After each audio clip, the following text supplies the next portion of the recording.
All right, check your pressure when the tires are cold before you start driving.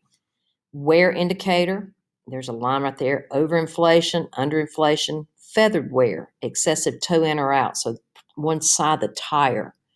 Camber wear, spotty chopper wear.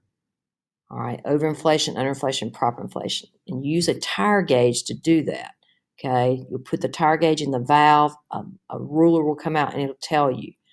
A run flat tire is a tire that is designed to resist the effects of deflation when punctured and to enable the vehicle to continue to be driven at reduced speeds, 55 miles per hour, and for limited distances of up to 100 miles or even 200 miles depending on the type of tire. Tire rotation, okay? This shows you how you rotate the tires. And most of the time when you buy the tires, they'll rotate them for free. You just have to drive it in. Shock absorber is a suspension component that controls the up and down motion of the vehicle's wheels. Right there is a shock absorber. Vehicle control factors for curves: speed, sharpness of curve, banked curves, and load. Those are all factors in how you approach a curve. Total stopping distance, the distance your car travels while you make a stop, is measured from the point where you see a hazard to the point where your vehicle stops. When a vehicle's weight doubles, it needs about twice the distance to stop. When a vehicle's speed doubles, it needs about 4 times the distance to stop. If you triple the speed, you will need 9 times the distance to stop. So what that tells you is the faster you go, the longer it takes you to stop. All right, this is a good little graphic here. All right, you're starting right here at the goal line. All right, if you're going 25 miles an hour, it's going to take you 21 yards to stop, or 1.7 seconds. If you're going 35 miles an hour, it's going to take you 36 yards, 2.1 seconds to stop. So if you're going 65 miles an hour, it's going to take you over the length of a football field to stop, a little over 3 seconds. Perception time is the length of time you take to identify, predict, and decide to slow for a hazard. This will depend on your visibility and your abilities. Look 12 to 15 seconds down the road to see hazards sooner. Braking distance, the distance your vehicle travels from the time you apply the brake until you come to a complete stop.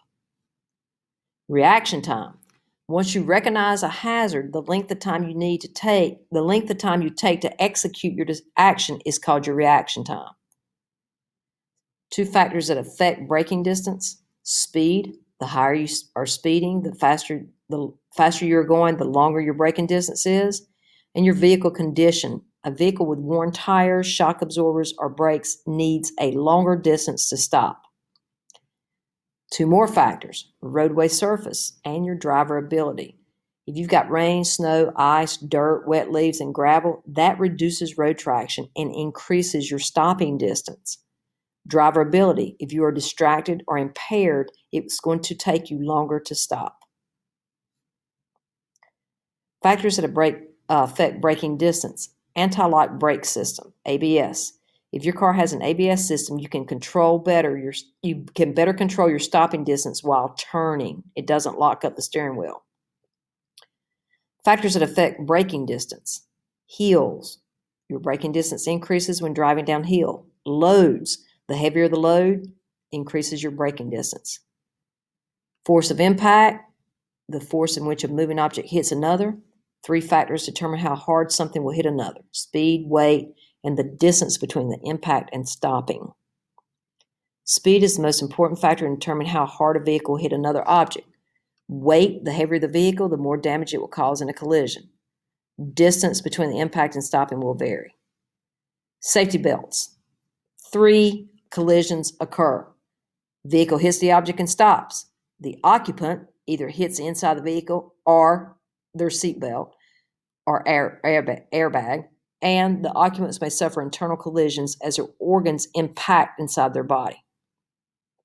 So your first impact, the car hits. Second one, the person inside still moving forward. And the third one, person hits the car interior.